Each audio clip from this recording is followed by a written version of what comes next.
Assalamualaikum warahmatullahi wabarakatuh. Salam sejahtera, salam sehat untuk kita semua. Semoga juga teman-teman dalam keadaan baik-baik saja bersama seluruh keluarga teman-teman dimanapun teman-teman berada. Baru saja beberapa saat yang lalu ya, pelatih timnas U23 kita, Gerald Vandenberg, sudah mengumumkan ya, 23 nama untuk timnas U23 kita yang akan bertarung di Piala AFF atau sekarang dengan Asian Cup. Kita besok akan langsung bertanding melawan Brunei Darussalam dalam pertandingan pertama di GBK. Dan banyak yang menanti siapa yang bakal masuk, yang bakal terpilih di timnas U23 ini. Karena target kita bukan saja lolos ke semifinal, menjadi juara grup atau lolos ke final, tapi juara. Makanya masyarakat pencinta sepak bola Indonesia menantikan itu. Apakah kita mampu untuk melaju ke final dan menjadi juara? Karena kalau kita berkaca pada 2 tahun silam di ajang yang sama berlangsung di Bangkok, di Thailand, kita menuju ke babak final berhadapan dengan Vietnam tapi kalah dalam adu penalti. Jadi di saat sekarang kita sebagai tuan rumah, tentunya final adalah harapan besar bagi kita untuk bisa mencapai itu dan harus menjadi juara, bukan menjadi runner up. Karena kita memang sudah pernah menjadi juara. Hanya ada 3 tim.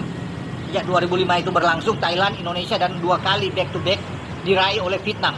Sekarang saatnya di saat kita menjadi tuan rumah, maka gelar juara di depan mata. Tapi untuk mencapai ke sana tidak mudah, tidak gampang teman-teman semua, karena harus lewat perjuangan yang ketat ya. Kita di grup A, selain ada Brunei, Filipina, dan juga Malaysia. Ini pertandingan yang seru yang akan terjadi pada tanggal 21 Juli yang akan datang ya.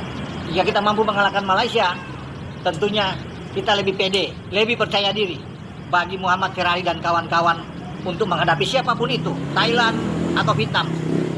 Makanya kita akan bertarung dengan mereka untuk habis-habisan di GBK. Satu nama terakhir yang out adalah Muhammad Ardiansyah.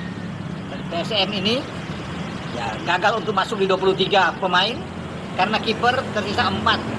Sebelumnya ada 2 kiper juga yang out, dan akhirnya Muhammad Ardiansyah tidak mampu bersaing dengan 3 kiper lainnya. Dari 3 kiper yang masuk, Dava Fasya ya udah masuk, Cahya Supriyadi dan Erlangga Setio. Itu yang ada. Dan di belakang ya seperti yang saya lihat ya, yang kemarin yang tidak akan berubah. Ya, ketika Frankie Misa juga sudah keluar, kan ada tinggal 25, berarti tinggal 1 dan itu penjaga gawang. Benar adanya di belakang itu Muhammad Ferrari masuk, teman-teman ya. Kemudian ada Kakang Rudianto, Kadek Arel, ya, Doni Tripamungkas, dan yang menarik Brandon Sieneman. Nah, ini dari Arema, dia bisa masuk, terpilih oleh Gerald Vandenberg ya. Selain Brandon Sieneman, juga ada Mikel Tata, ya, ini bek kiri dari Persebaya. Kemudian Al Harisi Buffon, satu lagi Ahmad Maulana. Jadi itulah sederet nama-nama yang ada ya di jantung pertahanan kita. Kemudian kalau bergeser ke gelandang, itu paling tidak ada 5 gelandang terbaik di mata Gerald Vandenberg. Tony Firmansyah, Firman Juliansyah masuk, Arkan Fikri masuk, Raihan Hanan masuk ya, dan Robi Darwis. Itu yang ada. Sebenarnya pemain-pemain lain yang bisa sebagai gelandang serang juga masuk, tapi mereka dikategorikan bisa ya di switch bermain sebagai pemain sayap. Ya, karena kalau di sayap itu setidaknya 4 pemain yang masuk di dalam 23 list sesuai dengan regulasi nanti itu. Dominikus Dion ada, ya ada Altaf Indi, kemudian Yardan Yafi yang masuk, dan Victor Detan. Itu yang ada. Ya, di posisi lebih ke sayap mereka, tinggal dipilihlah opsi-opsi yang akan dimainkan oleh Gerald Vandenberg nantinya untuk siapa yang akan bermain di posisi sayap kiri atau kanan, disesuaikan dengan formasi mereka, apakah 3-4-3 atau 4-3-3, 4-4-2 ya, atau dengan 3-5-2, itu semua tergantung dari Gerald Vandenberg. Di posisi penyerang ada 3 pemain, ya siapa lagi kalau bukan Jens Raven. Ada Hoki Caraka di sana dan Rahmat Arjuna.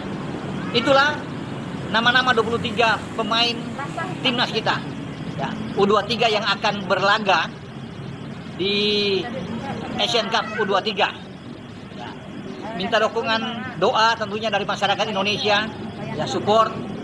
Ya, ketika mereka akan berjuang nantinya di grup A dalam 3 pertandingan pertama, karena di grup B itu dan grup C masing-masing hanya dihuni oleh 3 tim. Jadi kalau ada yang menanyakan mana Singapura kali ini tidak ikut.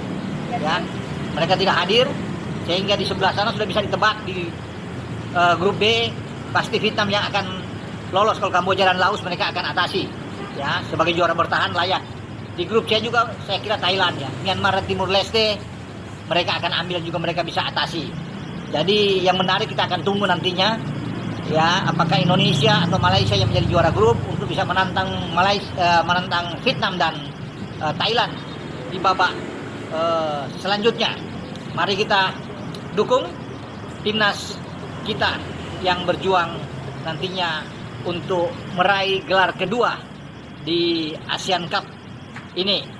Oke, dengan saya Bung Ropan berbicara tentang nama-nama pemain yang beberapa saat yang lalu sudah dirilis secara resmi oleh PSSI, tentunya dengan pemilihan yang selektif dilakukan oleh Gerald Van den Berg. Ciao.